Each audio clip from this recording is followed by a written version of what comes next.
செயலாலே நிற்பதும் நடப்பதும் நின் செயலாலே நினைப்பதும் நிகழ்வதும் நின் செயலாலே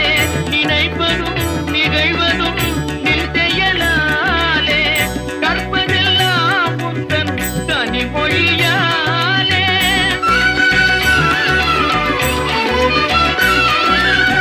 கற்பதெல்லாம் உந்தன் கனிமொழியாலே காண்பதெல்லாம் உந்தன் கண்விழியாலே காண்பதெல்லாம் உந்தன் கண்விழியாலே கற்பனை என்றாலும் கற்பிலை என்றாலும்